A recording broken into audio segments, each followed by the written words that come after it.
दोस्तों स्टडी 91 के online platform में आप सभी का बहुत बहुत स्वागत है। दोस्तों अभी हम लोग वर्ल्ड ज्योग्राफी को कवर कर रहे हैं। वर्ल्ड ज्योग्राफी में आज हमारा 284 नंबर का लेक्चर है, 284 नंबर का लेक्चर है। इसके पहले 230 लेक्चर तक आपको पूरा हिस्ट्री और पूरी की पूरी पॉलिटी ये पढ़ा दी गई है। 231 नंबर से जो क्लास दी जा रही है वो आपकी ज्योग्राफी की क्लास है, ठीक है। इसी प्रकार हम आज 284वें लेक्चर पर पहुंच चुके हैं। ओवरऑल देखेंगे तो हम लोग 8500 सवाल कवर कर चुके हैं, ठीक है।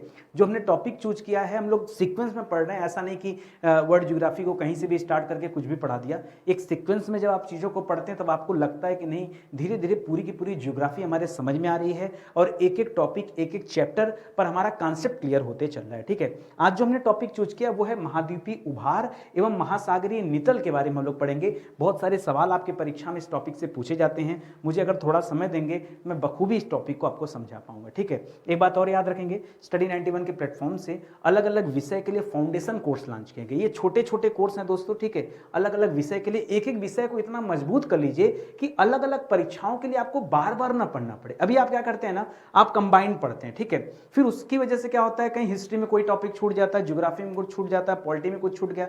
ये ना कीजिए, एक बार में आप एक एक सब्जेक्ट को लीजिए और अच्छे से उसको स्टडी कर लीजिए, ताकि उसके बाद चाहे आप जो भी एग्जाम दीजिए कंफ्यूजन नहीं होना चाहिए, ठीक है। ये हमारा हेल्पलाइन नंबर है, किसी तरह की कोई जानकारी चाहिए तो आप कॉल करके संपर्क कर सकते हैं, ठीक है। आइए सीधे सवालों पर आते हैं और पढ़ना शुरू करते हैं। तो पहला सवाल दोस्तों ये रहा आपकी स्क्रीन पर, बहुत ध्यान से पढ़िए, कठिन कुछ नहीं है, मैं आसान भाषा में आपको समझा दूंगा।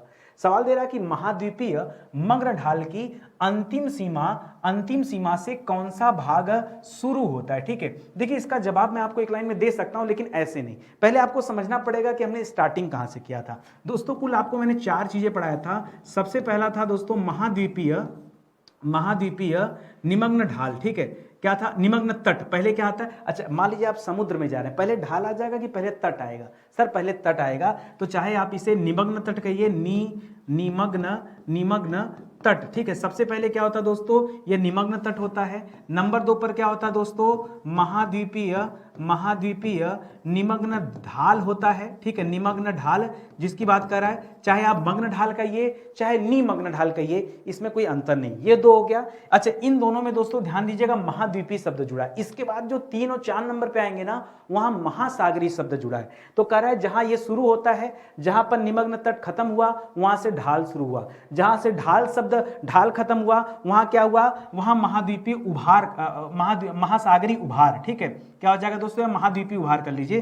3 नंबर पे क्या आ जाएगा दोस्तों आपका, यहां पे लिखेगा महाद्वीपीय उभार, ठीक है। उभार एक्चुअली में इसको महाद्वीपीय ना कहिए बल्कि महासागरीय कहिए। क्या कहिए दोस्तों, महासागरीय। ये शब्द आपको ज्यादा मिलेगा सुनने को, महासागरीय उभार। अच्छा महासागरीय उभार के बाद क्या आएगा, जो चौथा नंबर आएगा, मैं कहां लिख दूं, यहां लिख दूं चौथा नंबर। जो चौथा नंबर आएगा दोस्तों वो आएगा महासागरीय नितल। क्या आएगा दोस्तों, महासागरीय नितल। नितल किसे कहते हैं दोस्तों, ये एक तरह का समुद्री मैदान होता है। क्या होता है दोस्तों, आप कहेंगे सर क्या समुद्र के अंदर भी मैदान होता है?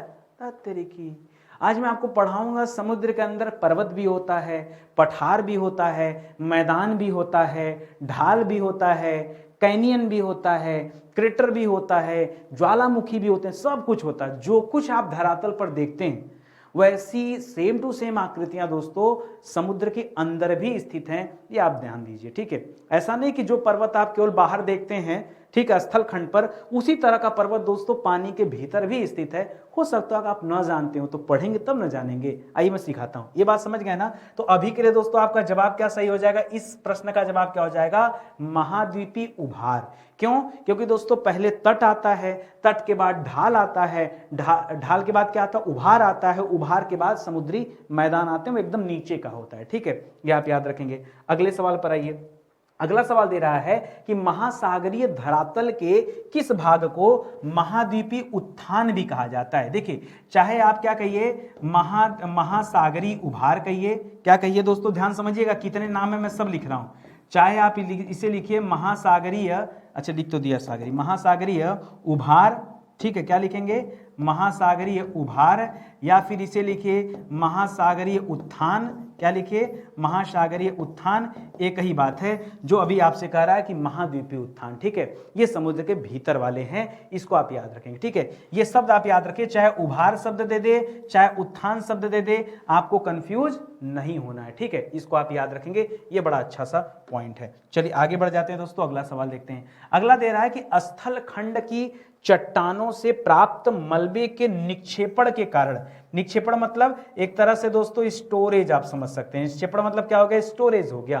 करा स्थल खंड की जो चट्टानें हैं उनसे प्राप्त जो मलबा है उसके निक्षेपण के कारण महाद्वीपीय उभार में खनिज के अलावा किस प्रकार की चट्टानें पाई जाती हैं। सबसे पहली बात क्या है, उस मलबे में क्या क्या मिलते हैं, तो सबसे ज्यादा मात्रा में दोस्तों मिलता है खनिज। क्या मिलता है दोस्तों, सबसे ज्यादा मात्रा में मिलता है खनिज। और क्या मिलता है उस मलबे में, उस मलबे में किस प्रकार की चट्टान पाई जाती है, याद रखेंगे अवसादी चट्टान। अच्छा, क्यों अवसादी, बच्चे कहते हैं ठीक है कैसे रटा जाए, कैसे याद, अरे भाई अवसादी का मतलब क्या है, अवसाद, अवसाद से निर्मित, अवसाद मलबे को रिप्रेजेंट करता है। यहां भी मलबा दे रहा है दोस्तों, मलबे के रिप्रेजेंट होने से जो मलबा यहां दिखाई दे रहा है, इस मलबे के स्टोरेज से क्या मिलता है समझ में कि भाई अवसादी चट्टान ही होगी, आग्नेय तो होगा नहीं, और आग्नेय होता तो पानी के अंदर कैसे होता, ये भी समस्या वाली बात है। ठीक है, इसको समझिएगा। चलिए आगे बढ़ते हैं, कुछ चीजें मैं आपको बेसिकली समझा दूं क्योंकि इसके बिना आप आगे नहीं बढ़ पाओगे, नहीं सीख समझ पाओगे। ठीक है, बहुत ध्यान से समझिएगा, बहुत अच्छे से आपको समझाने वाला हूं मैं। तो यहां पर दोस्तों मान लीजिए यहां पर ये तट है, क्या है दोस्तों, यहां पर तट है, और यहां पर दोस्तों आप खड़े हो जाइए, यहां पर आप खड़े हो गए, ये तट है, एकदम किनारा है। तो सबसे आगे क्या होता है दोस्तों, इसे कहते हैं महाद्वीपीय निमग्न तट। यही क्या दोस्तों, ये समुद्री किनारा है। क्या दोस्तों, ये है समुद्री किनारा। समुद्री किनारा इंग्लिश में जिसे आप क्या कहते हैं दोस्तों, बीच कहते हैं। क्या कहते हैं दोस्तों, बीच, कि चला जाए बीच पे घूमने, ये वही बीच है जो एकदम किनारे वाला हिस्सा होता है। नंबर 2 पर दोस्तों आपको क्या मिल जाएगा, जब थोड़ा सा आगे बढ़ेंगे तब दोस्तों आपको मिलता है महाद्वीपीय ढाल। ये जो महाद्वीप है दोस्तों धीरे धीरे ऐसे ढालू होता जाता है। ठीक है, नीचे की तरफ हो रहा है दोस्तों ढाल, तभी तो गहरा होता है। यहां से आप आगे आ गए ना तो समुद्र के गहराई में जाने लगेंगे। ठीक है, तो दूसरा वाला हिस्सा क्या हो जाएगा, ये ढाल हो जाता है। जो तीसरा हिस्सा देखिए, ढाल आके कहीं कहीं गहरा हो जाता है, फिर कहीं उभार हो जाता है, फिर कहीं गहरा हो जाता है। स्पेशली ये जो दोनों गहरे वाले हिस्से, ये वाला जो हिस्सा है, ठीक है, ये बीच बीच में, ढाल के बीच बीच में कहीं कहीं गहराई रहती है। इसे कहते हैं अंतः समुद्र गति। क्या कहते हैं दोस्तों, इसे कहते हैं अंतः समुद्र गति। ढाल के बीच में कहीं गहरान कहीं उत्थान, कहीं गहरान कहीं उत्थान, उसे क्या कहते हैं, अंतः समुद्र गति का नाम देते हैं। ठीक है, ये समझिएगा। थोड़ा सा आप और आगे आएंगे, जब ही दोस्तों उठान क्या होता है, बहुत ऊंचा हो जाता है, तब इसे कहते हैं अंतः समुद्र पहाड़ी। क्या कहते हैं दोस्तों, यही पहाड़ी है। मैंने तो शुरू में आपसे कहा कि समुद्र के अंदर पहाड़ भी पाए जाते हैं और पठार भी पाए जाते हैं। अगर मान लीजिए इसका ऊपर का हिस्सा समतल हो गया तो ये दोस्तों क्या हो जाएगा, समुद्री पठार हो जाएगा। अच्छा, ये पहाड़, सर क्या ये पहाड़ पानी के भीतर है, बिल्कुल। अभी देखिए ढाल यहां पर दोस्तों, तो पानी तो यहां तक रहेगा, इसका लेवल यहां रहेगा, ये पहाड़ पानी के भीतर है। अगर ये कुछ ऐसा भी होता होगा कि कभी कभी ये पहाड़ बहुत ऊंचे हो जाते होंगे तो पानी के बाहर भी आ जाते होंगे, तो अभी तो ये पहाड़ के भीतर है, इसीलिए हम इसे कहते हैं अंतः समुद्र। क्या कहते हैं, अंतः समुद्र। अंतः समुद्र का मतलब क्या है, समुद्र के भीतर, समुद्र के भीतर। ठीक है, ये समुद्र के भीतर है। लेकिन दोस्तों कभी कभी देखा जाता है कि पहाड़ी जो है ये समुद्र के बाहर भी आ जाता है। ये देखिए समुद्र के बाहर, पता चला पानी यहां से गया, इतनी पहाड़ी बाहर है। जो ये वाला हिस्सा है दोस्तों बाहर होता है ना, यही द्वीप कहलाता है। एक्चुअली जो द्वीप पानी के भीतर हमें दिखाई देते हैं, ये सच में कोई द्वीप नहीं होते हैं। ये एक्चुअली में क्या होता है दोस्तों, उसी समुद्र के नीचे कोई ऐसी पहाड़ी होती है जिसके ऊपर वाला हिस्सा क्या है, दिखाई पड़ता है। और द्वीप कहते किसे हैं, द्वीप कहते हैं उसे जो चारों तरफ से जल से घिरा हो। किसे कहते हैं, जो चारों तरफ से जो चारों तरफ से जल से घिरा हो, जल से घिरा हो, उसे क्या कहते हैं दोस्तों, उसे कहते हैं द्वीप। क्योंकि दोस्तों समुद्र का ही हिस्सा है, इसलिए इसे हम द्वीप मान लेते हैं। ये वाला हिस्सा दोस्तों एकदम प्लेन है। एकदम प्लेन होने की वजह से दोस्तों यही हिस्सा क्या कहलाता है, यही हिस्सा मैदान है। इसी को हम क्या कहते हैं, समुद्री मैदान, या फिर इसी को हम कहते हैं नितल। क्या कहते हैं, जो अभी महासागरीय नितल पढ़ रहे हैं वो नितल वाला हिस्सा ही है। इसके और आगे आप बढ़ेंगे दोस्तों तो देखिए पुनः ये कहीं ना कहीं जाके इसका छोर मिलेगा। जैसे मान लीजिए अमेरिका का छोर है, ये यूरोप वाला छोर है, अटलांटिक का एक छोर, अटलांटिक का दूसरा, मतलब पूर्वी छोर पश्चिमी छोर। तो इसी तरह से दोस्तों इधर भी कहीं ना कहीं निमग्न तट होगा, कहीं ना कहीं ढाल होगा। ये चीज आपको पढ़ना है, ठीक है, समझ में आ गया ना। अब इसी से संबंधित हम बहुत सारे सवाल आपको दिखाने वाले हैं और उसका जवाब भी मैं देने वाला हूं आपको, ठीक है, समझ में आ गया ना। अब देखिए सवाल कैसे कैसे बनते हैं। लग रहा होगा आपको कि सर बहुत आसान है, तो समझ में आ रहा है हमारे, हम हर सवाल का जवाब दे देंगे। लेकिन सवाल जब घुमा के पूछता है ना तो दिमाग फेल हो जाता है कि जवाब देना क्या है। सुनिए, सवाल कर रहा है कि महाद्वीपीय मग्न तट, मग्न तट, हाँ सर समझ गए, बीच की बात कर रहे हैं ना, हाँ वही वही, ठीक है। महाद्वीपीय मग्न तट के अलावा महासागरों के अन्य किन भागों में कई बार पेट्रोलियम के निक्षेप पाए जाते हैं। वैसे दोस्तों अगर हम कहें आपसे पेट्रोलियम के निक्षेप मैक्सिमम कहाँ मिलते हैं दोस्तों, मैक्सिमम तो याद रखिएगा मैक्सिमम तो मिलते हैं दोस्तों ये निमग्न तट वाले हिस्से में, ठीक है, निमग्न तट वाले हिस्से में दोस्तों मैक्सिमम मिलते हैं। लेकिन इसके अलावा कहाँ पाए जाते हैं, तो जो महाद्वीपीय उभार आपने पढ़ा, क्या पढ़ा, महाद्वीपीय या महासागरीय उभार या उत्थान, ठीक है, उभार या फिर उत्थान जो आपने पढ़ा, यह भी दोस्तों यहां भी पेट्रोलियम के निक्षेप पाए जाते हैं। ये तथ्य आप याद रखिएगा। जल्दी बच्चे रटते हैं तो यही पढ़ते हैं भाई कि जो किनारे का हिस्सा होता है वो पाए जाते हैं। जैसे हम मुंबई हाई वगैरह का नाम ले लें, मुंबई में एक पेट्रोलियम क्षेत्र है, वो पानी के भीतर है, हाई उसको बोलते हैं, ठीक है, उस स्थान का नाम है हाई, ठीक है। तो उसी तरह से आप इसको भी आप याद रखेंगे, ठीक है। अगला सवाल देखिए, महासागरीय तल का सर्वाधिक विस्तृत मंडल कौन सा होता है, ठीक है। दोस्तों आपने तो पढ़ा कि महासागरीय तल में दोस्तों महासागरों के बारे में जब आप पढ़ेंगे तो कुल 4 हिस्से में पढ़ा, ठीक है। एक निमग्न तट पढ़ा, दूसरा ऐसा लगा, पहला निमग्न तट पढ़ा, दूसरा ढाल पढ़ा, तीसरा उत्थान पढ़ा, चौथा मैदान पढ़ा। तो उन चारों में जो है सबसे विस्तृत मंडल कौन सा है, तो याद रखेगा महासागरीय नितल। सबसे ज्यादा विस्तार किसका होता है दोस्तों, महासागरीय नितल का सबसे ज्यादा विस्तार होता है। नितल मतलब क्या है, यही जो महासागरीय मैदान है जिसे आप समुद्री मैदान कहते हैं, मैं उसी की बात कर रहा हूं। ये सबसे ज्यादा दूरी तक में दोस्तों फैला होता है। आपने इमेज में देखा ना, देखिए इस पूरे इमेज में दोस्तों आप देख रहे हैं ये जो नितल वाला हिस्सा है ये सबसे ज्यादा इसका विस्तार देखने को मिल रहा है, ठीक है। इसको भी आप याद रखेंगे। चलिए आगे बढ़िए। करा गहन सागरीय मैदान, चाहे गहन सागरीय मैदान लिखे चाहे नितल सागरीय मैदान लिखे, ठीक है, नितल सागरीय मैदान लिखे, एक ही बात है, घबराना नहीं है। नितल सागरीय मैदान का विस्तार कुल महासागरीय क्षेत्र के कितने प्रतिशत भाग पर पाया जाता है, तो कह सकते हैं लगभग 75%। कितना दोस्तों, पूरे समुद्र का लगभग 75% हिस्सा किसका है दोस्तों, केवल महासागरीय मैदान पाए जाते हैं। 75% में अकेले है, बाकी 25% में 3 है, उसमें तट भी है, उसी में ढाल भी है और उसी में उत्थान या उठान भी है, ठीक है, उसको याद रखेंगे। करा किस महासागर में गहन सागरीय मैदान की उपस्थिति क्या है दोस्तों, सर्वाधिक है, सबसे ज्यादा। आपने अभी पढ़ा दोस्तों कि कितना है दोस्तों, लगभग 75% एरिया, ठीक है, लगभग 75% एरिया ये महासागरीय मैदानों की होती है। लेकिन किस समुद्र में ये मैदान दोस्तों सबसे ज्यादा पाए जाते हैं, अगर ये पूछेगा तो क्या बताएंगे, सबसे बड़ा समुद्र है कौन सा, तो सबसे बड़ा समुद्र है प्रशांत महासागर, है कि नहीं। मैं आपसे पूछूं कि सबसे बड़ा महासागर कौन सा है, 5 महासागर में सबसे बड़ा महासागर कौन सा है, तो कहेंगे प्रशांत महासागर। तो प्रशांत महासागर जब बड़ा है तो भाई उसकी वजह से क्या होगा, वहां पे महासागरीय मैदान भी बड़े होंगे। रटना है क्या आपको, नहीं समझना है, समझ गए तो रटना नहीं पड़ेगा, ठीक है। आगे बढ़ा जाए, चलिए आगे देखते हैं, अगला सवाल देखते हैं। अगला सवाल दे रहा दोस्तों कि महासागरीय धरातल के किस भाग में कटक, जलमग्न पर्वत, पठार जैसे क्षेत्र महासागरीय गर्त तक पाया जाता है। करो कौन सा क्षेत्र है जहां पे सारी चीजें पाई जाती हैं दोस्तों, ये सब गहन सागरीय नितल में पाए जाते हैं। कहां पाए जाते हैं, गहन सागरीय नितल में दोस्तों इस तरह की आकृतियां देखने को मिलती हैं, जहां पर कटक भी मिलता है। सर कटक क्या होता है, ये तो उड़ीसा में है सर, अरे वो कटक नामक स्थान है, ठीक है। कटक में दोस्तों एक क्षेत्रीय चावल अनुसंधान संस्थान है जो बार बार परीक्षा में पूछता है, ठीक है, हम उसकी बात नहीं कर रहे हैं। कटक दोस्तों समुद्र में पाया जाता है। अभी मैं देता हूं, जरा सा एक सवाल समझिए, उसके बाद आपको ऑटोमेटिक सब चीजें समझ में आने लगेंगी, ठीक है।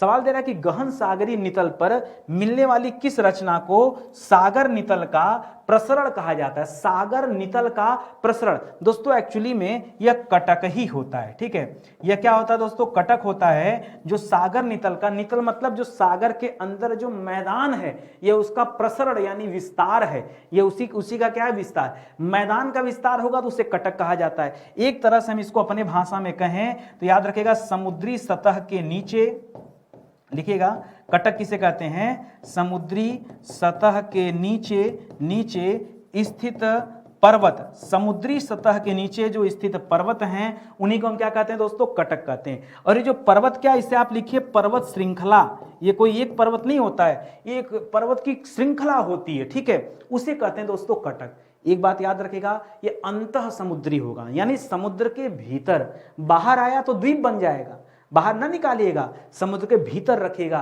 तभी दोस्तों आप इसे कटक का नाम दीजिएगा, ठीक है। मेरी बात समझ में आ रहा है ना, बस ऐसे ऐसे आपको सीखना है, समझना है, ठीक है। और आगे बढ़िए, कह रहा किस महासागर में यस आकार, कैसा आकार दोस्तों, यस आकार का एक कटक मिलता है। अच्छा एक बात बताओ, अगर मैं आपसे पूछूं दोस्तों यस आकार का महासागर कौन सा है, यस आकार का महासागर दोस्तों कौन सा है, तो आप पढ़ते हैं कि यस आकार का महासागर है अटलांटिक महासागर। कौन सा दोस्तों, अटलांटिक महासागर जो है उसकी आकृति दोस्तों कैसी, यस आकार की। तो दोस्तों जब वहां पर उसकी आकार, तो वहां कटक भी कैसा होगा, यस आकार का, समझ रहे हैं ना। तो यहां पर आपका जवाब क्या हो जाएगा, अटलांटिक महासागर, ठीक है। क्या सर आप तो सवाल इस तरह से पढ़ा रहे हैं ना कि मतलब परीक्षा में पूछता है, कंफ्यूजन में पता नहीं कहां कहां लोग दिमाग लगाते हैं। नहीं लगाना दिमाग, हमें उल्टा सीधा दिमाग लगाना ही नहीं है। आप एक सवाल जानते हैं, जवाब इसका ऐसा ही है, केवल यहाँ पर थोड़ा सा कॉमन सेंस का प्रयोग करना है, ठीक है। आगे आ जाइए, अगले सवाल पर आते हैं। अगला सवाल दे रहा है कि गहन सागरी नितल पर मिलने वाली किस रचना का निर्माण, वह कौन सी रचना है जिसका निर्माण पृथ्वी की गर्त से उठने वाली गर्म संवहनिक धाराओं के साथ आए तरल पदार्थों से हुआ है, वो कौन सा है, क्या है। दोस्तों एक बात बताऊं, आप सभी तो जानते हैं, एक बात क्या जानते हैं कि पृथ्वी का गर्भ क्या है दोस्तों, गर्म है, और गर्म होने की वजह से वहां से धाराएं निकलती हैं गर्मी में। अच्छा हम कह रहे हैं यार गर्भ को मारो गोली, आप अपने सामने पानी गर्म कर लो और देखोगे तो वहां से भाप उड़ता है। वो जो भाप है दोस्तों वही क्या है, वही आप उसको भी छोड़ो, अग्नि आग मान लो, ठंडी में आग सेकते हो ना, आग जलाते हो दोस्तों, तो आप तो दूर खड़े रहते हो, आंच लगता है, आंच एक्चुअली में आंच क्या है, वो उस उष्मा को लेकर दोस्तों आपके पास तक आता है, वही संवहनिक धाराएं हैं। जब पृथ्वी का गर्भ दोस्तों गर्म है तो वहां से भी धाराएं निकलती हैं, उन धाराओं के फलस्वरूप समुद्र के भीतर कटक का निर्माण होता है। किसका निर्माण होता है, याद रखेंगे, उन धाराओं के फलस्वरूप किसका निर्माण होता है, कटक का। और कटक क्या है दोस्तों, तो एक लाइन में अगर मैं आपको समझाऊं तो याद रखेगा, अंतः समुद्री पर्वत श्रृंखला। कहिए ना समझ में आया हो तो बताइए, ठीक है। और इसका निर्माण कैसे, याद रखेगा, संवहनिक धाराओं से इसका निर्माण हुआ है। इस तथ्य को याद रखेगा। पृथ्वी पे भी दोस्तों बहुत सारी आकृतियां ऐसी हैं जिनका निर्माण इसी कारण हुआ है, ठीक है। करे कहीं कहीं पर कटक के शिखर, कटक का जो शिखर होता है, शिखर मतलब क्या हो गया दोस्तों, चोटी, कटक का चोटी जो है दोस्तों वो समुद्री जलस्तर से ऊपर उठकर द्वीप बन जाता है। तो हमने बताया तो पीछे आपको कि भाई कभी कभी ये कटक इतने ऊपर हो जाते हैं उनका कुछ हिस्सा समुद्र से बाहर आ जाता है, फिर उसे हम द्वीप कहते हैं। द्वीप क्यों कहते हैं, द्वीप उस स्थान को कहते हैं जो चारों तरफ से जल से घिरा हो। अगर नहीं घिरा है तो द्वीप हो ही नहीं सकता। तीन तरफ से घिरा होगा तो प्रायद्वीप कहेंगे, चारों तरफ से घिरा होगा तो द्वीप कहेंगे, ठीक है। करा कौन सा द्वीप इसका उदाहरण है, तो आपने पता नहीं सुना है कि नहीं सुना है, एजोर्स द्वीप का नाम सुना है कि नहीं, एजोर्स द्वीप का नाम सुना है। एजोर्स द्वीप दोस्तों इसी तरह के कटक का एग्जाम्पल है, जो कि कहाँ स्थित है, यह उत्तरी अटलांटिक महासागर में स्थित है। कहाँ स्थित है, यह उत्तरी अटलांटिक महासागर में स्थित है। एजोर्स द्वीप इसका नाम है। यह किसका उदाहरण है, यह एक ऐसे कटक का उदाहरण है जो समुद्र से बाहर आ गया है, उसके जलस्तर से ऊंचा है, एक द्वीप के समान नजर आता है। यह आप याद रखेंगे, परीक्षा में पूछता है, लोग रटते हैं एजोर्स द्वीप। भाई एजोर्स द्वीप किस लिए जाना जाता है ये समझिए, सवाल है ना इंपॉर्टेंट, ठीक है। चलिए आगे बढ़ते हैं, अगले सवाल पर आते हैं। अगला सवाल दे रहा है कि कटक द्वारा निर्मित एजोर्स द्वीप किस महासागर में है। तो मैं पहले ही आपको बता दिया कि एजोर्स द्वीप किस महासागर में है, यह उत्तरी अटलांटिक में है। देखिए मैं बताने को भी बता सकता था कि अटलांटिक महासागर में है, ठीक है, लेकिन उससे आपका काम नहीं चलेगा। उससे आपका काम नहीं चलेगा अटलांटिक से। अटलांटिक में भी कहा आपने दक्षिण अटलांटिक कर दिया तो दक्षिण अमेरिका के पास पहुंच गए, अफ्रीका के नियर बाई आ गए, ठीक है। लेकिन उत्तरी अटलांटिक कहा तो आप ग्रीनलैंड के आसपास हो, ठीक है। तो ये समझिए कि इसका एग्जैक्ट लोकेशन कहाँ है, किसका, एजोर्स का। और एजोर्स किसका उदाहरण है, याद रखेगा यह एक अंतर समुद्री कटक आप कह सकते हैं, अंतः समुद्री कटक बोलते हैं, कटक, ठीक है, कटक। लेकिन ऐसा कटक जो द्वीप का रूप ले लिया है, उसका कुछ हिस्सा दोस्तों समुद्र से बाहर है, तभी तो हम कह रहे हैं कि वो द्वीप का रूप ले लिया है, ठीक है। इसको याद रखेंगे। अगला सवाल देखिए, गहन सागरीय नितल की किस रचना के ऊपर कई स्थानों पर क्या मिलता है दोस्तों, ज्वालामुखी पाया जाता है। वो कौन सी रचना है जिसके ऊपर ज्वालामुखी पाए जाते हैं, ये भाई वो यही पहाड़ी है। भाई पानी के अंदर जो पहाड़ स्थित है वही, उसे हम क्या कहते हैं, कटक। और ज्वालामुखी कहाँ पाए जाते हैं, धरती पर ज्वालामुखी होते नहीं है, ज्वालामुखी पाए जाते हैं पर्वतों पर, जो बड़े बड़े पर्वत होते हैं दोस्तों। क्यों होते ज्वालामुखी, फटते, भाई हर पर्वत है, अभी हिमालय की बात करें ज्वालामुखी नहीं है, विंध्याचल पर्वत देखिए ज्वालामुखी नहीं, भारत में बहुत सारे पर्वत है, कहाँ ज्वालामुखी। ज्वालामुखी होता कब है, देखिए जब उस पर्वत में कोई ऐसी दरार पड़ जाए कि वो दरार पृथ्वी के गर्भ तक चली जाए और लावा वहां से बाहर निकल जाए। यदि लावा बाहर निकला तो ज्वालामुखी है, यदि लावा बाहर नहीं निकला तो ज्वालामुखी नहीं है। यानी हमारे यहाँ जो पर्वत, भारत में स्थित जो पर्वत हैं, यहाँ पर दरार नहीं है। दरार होता तो भारत में भी ज्वालामुखी होता। बात समझ में आ रही है, एकदम सिंपल सा कॉन्सेप्ट है। तो समुद्री जो कटक हैं उनमें भी दरारें पाई जाती हैं, इसलिए दोस्तों वहां ज्वालामुखी देखने को मिलते हैं, ठीक है। आगे बढ़ जाइए, करा नितल पहाड़ियों का निर्माण प्लेट विवर्तनिकी। प्लेट विवर्तनिकी मतलब क्या हो गया, प्लेट टेक्टोनिक की बात कर रहा है। किसकी बात कर रहा है दोस्तों, यह बात कर रहा है प्लेट टेक्टोनिक की, टेक्टोनिक, ठीक है।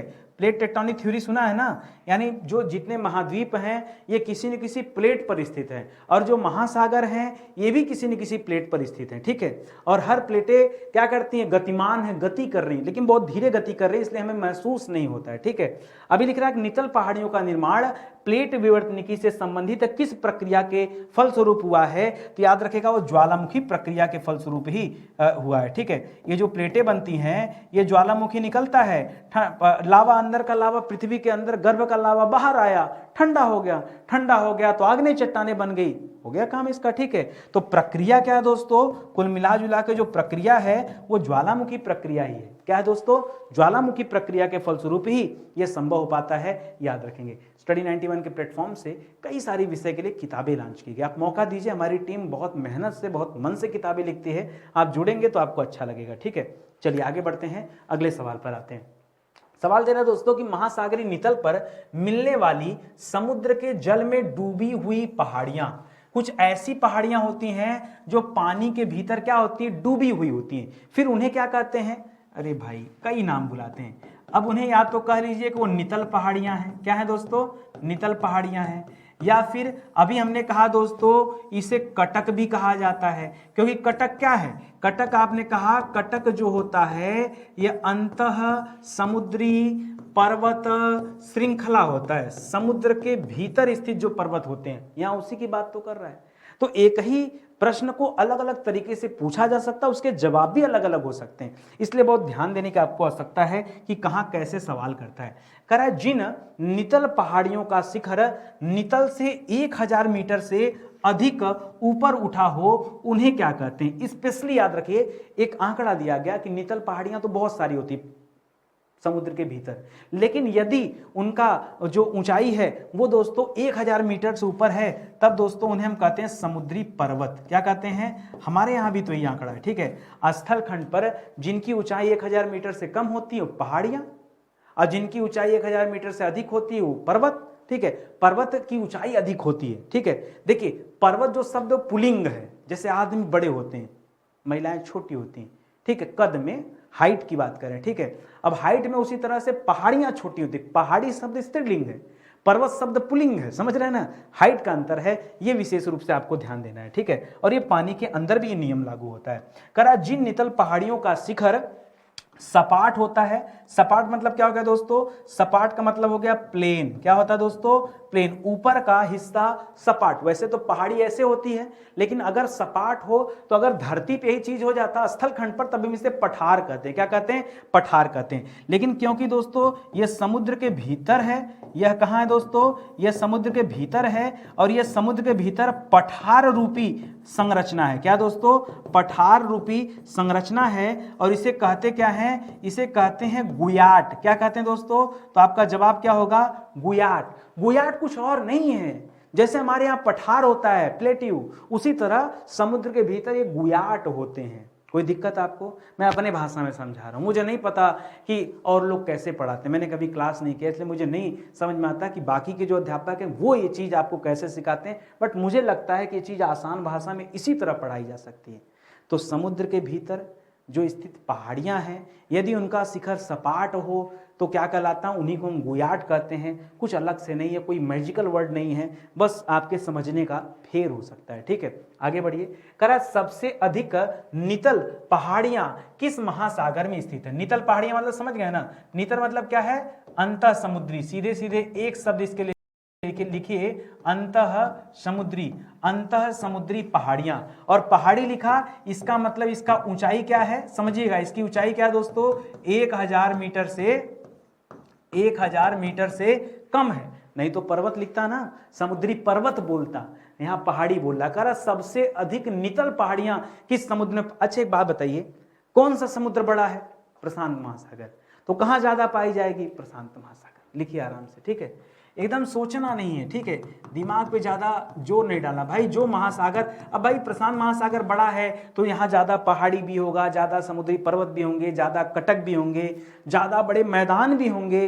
भाई इसमें कठिन बात क्या है? हाँ, समझ में आ रहा है ना? बस इतनी सी चीजें हैं। और आगे आइए, अगला सवाल दे रहा है कि महासागरीय धरातल पर जलमग्न तीव्र ढालों वाली गहरी तथा सकरी घाटियों या फिर गहरे गार्जों को क्या कहा जाता है? दोस्तों महासागरीय धरातल के जलमग्न तीव्र ढाल जो होते हैं और ये जो बाहर होते हैं अंदर, सॉरी समुद्र में, ठीक है, इन्हें कहते हैं दोस्तों कैनियन। क्या कहते हैं दोस्तों? कैनियन। कैनियन एक तरह से दोस्तों आप कह सकते हैं गार्ज। गार्ज कैसे कह सकते हैं? देखिए यहाँ ढाल है, यहाँ ढाल, ये अंदर घुस गया ना, यही गार्ज है। क्या दोस्तों? यही क्या है?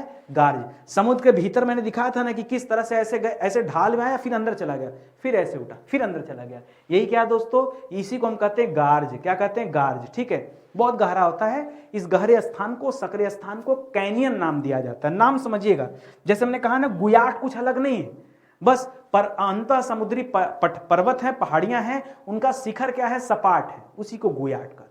तो कोई मैजिकल शब्द नहीं है, बस ध्यान देना आपको। महासागरीय धरातल के, महासागरीय, ये महासागर के भीतर जो धरातल है ना, उनकी बात हो रही। देखिए यहां भी वही है, महासागरीय धरातल।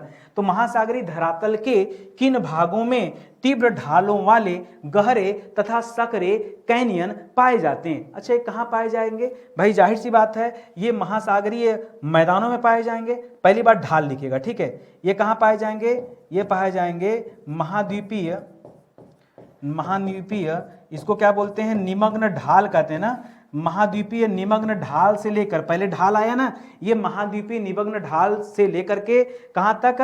ढाल से लेकर मैदान तक, ठीक है, लेकर कहां तक? मैदान तक। कौन सा मैदान? वही समुद्री मैदान तक। उसके बीच में जगह जगह पर दोस्तों कोई फिक्स जगह नहीं है, ये वहीं पर स्थित होते हैं। खास करके जहां जहां ढाल बनेगा वहां वहां निश्चित रूप से होते हैं।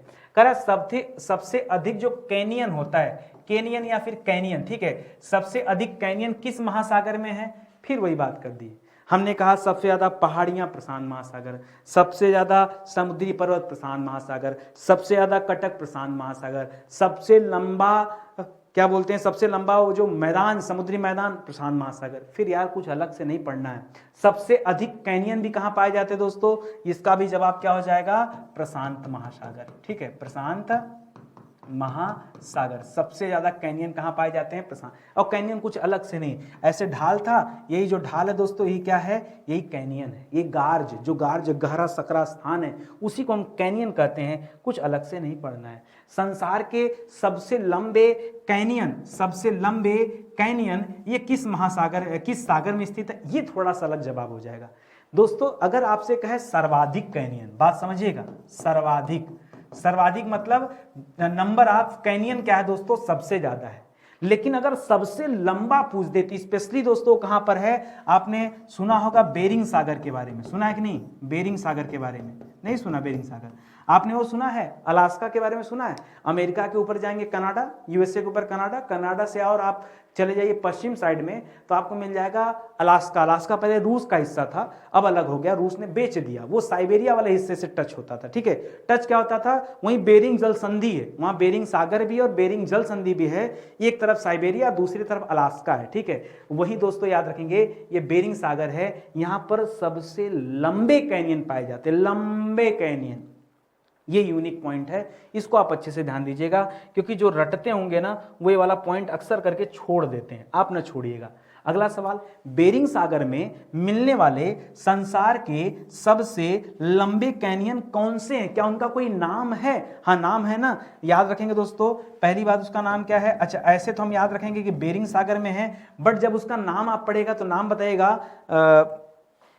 प्रिबिलाफ, क्या नाम है दोस्तों, थोड़ा सा डिफिकल्ट नाम है, दिमाग पे जोर डालिएगा, ठीक है। लाफ माने हंसना, प्रिबिलाफ याद रखिएगा, ठीक है, इसका नाम क्या है, प्रिबिलाफ, ठीक है। और क्या है, एक और यहाँ पर एक है जेमचुंग, क्या है दोस्तों, जेमचुंग, ठीक है। ये कैनियन है दोस्तों जो बेरिंग सागर में स्थित हैं और दुनिया के सबसे लंबे कैनियन के रूप में दोस्तों जाने जाते हैं, ठीक है, सबसे लंबे कैनियन के रूप में जाने जाते हैं, ये आप तथ्य आप याद रखेंगे, ठीक है। कह रहा है सागरों के, महासागरों के सबसे गहरे भाग क्या कहलाते हैं, जो सबसे गहरे भाग होते हैं उन्हीं को हम कहते हैं गार्ज, क्या कहते हैं दोस्तों, उसी को क्या कहते हैं हम, उन्हें या तो हम गार्ज कहते हैं या फिर उन्हीं को हम क्या कहते हैं, महासागरीय गर्त कहते हैं, क्या कहते हैं, महासागरीय गर्त का नाम देते हैं, ठीक है। गर्त मतलब खाई, पानी के अंदर स्थित एक खाड़ी होती है, खाई होती है, उसे हम कहते हैं महासागरीय गर्त। महासागरीय गर्त गहन सागरीय नितल के कितने हिस्से पर दोस्तों फैले हुए हैं, ऐसे तो दोस्तों अगर मैं समुद्री मैदानों की बात करूं तो आपने पढ़ा दोस्तों समुद्री मैदान जो होते हैं दोस्तों ये लगभग 75% एरिया में फैले हुए हैं, कितने, 75% एरिया में फैले हुए हैं। और इसका कितना परसेंट दोस्तों गर्त है, तो 7%, कितना दोस्तों, लगभग 7% दोस्तों क्या है, ये गर्त है, ठीक है। 75% पे क्या है, समुद्री मैदान है, बाकी पे दोस्तों उसी में दोस्तों 7% पे क्या मिल जाएगा, गर्त मिल जाएगा। और आगे आइए, कह रहा संसार का सबसे गहरा गर्त कौन सा है, सबसे गहरा गर्त दोस्तों कौन सा है, तो आप पढ़ेंगे मेरियाना गर्त। कौन सा गर्त है दोस्तों, मेरियाना गर्त। कितनी गहरा है दोस्तों, तो याद रखिएगा 11,033 मीटर गहरा है, ठीक है। अगर इसे हम पढ़ें तो ये मिलेगा दोस्तों आंकड़ा, क्योंकि 1,000 मीटर में 1 किलोमीटर होता है, 11 किलोमीटर में जितना दूरी होती है ना उतना दोस्तों गहरा जाएंगे तब दोस्तों आपको एक खाई मिलती है।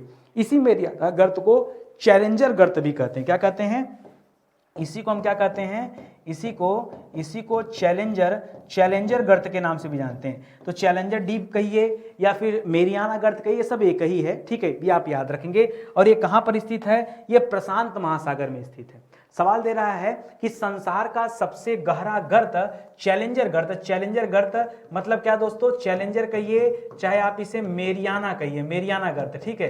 करा यह किस महासागर में स्थित है, तो क्या बताएंगे दोस्तों, यह प्रशांत महासागर में स्थित है। कहां स्थित है दोस्तों, प्रशांत महासागर में। कितनी गहराई है दोस्तों, तो याद रखेगा 11,033 मीटर, कहीं कहीं पे दोस्तों आपको मिलेगा 11,022 मीटर, तो घबराइएगा मत, 11,022 लिखिए, 33 लिखिए, 10 मीटर में आसमान नहीं फाट पड़ेगा, ठीक है, ध्यान दीजिए। संसार के सबसे गहरे गर्त चैलेंजर गर्त की गहराई कितनी है, तो बताया ना 11,022 से लेकर के 11,033 मीटर, क्योंकि मैंने अलग अलग किताबों में पढ़ा, मुझे 2 मिला। आप कहेंगे मैं नाटक कर रहा हूं ना, पढ़ लेना, आपको भी 2 आंसर मिलेंगे, ठीक है। अब एक बात याद रखना, आज तक इंसान ना इतना गहराई में कभी जा नहीं पाया है, ठीक है, इतने गहराई में कभी इंसान जा नहीं पाया है। चाहे टेक्नोलॉजी देखिए, इंसान चांद पे जा सकता है, उड़कर 3 लाख किलोमीटर आगे चला गया।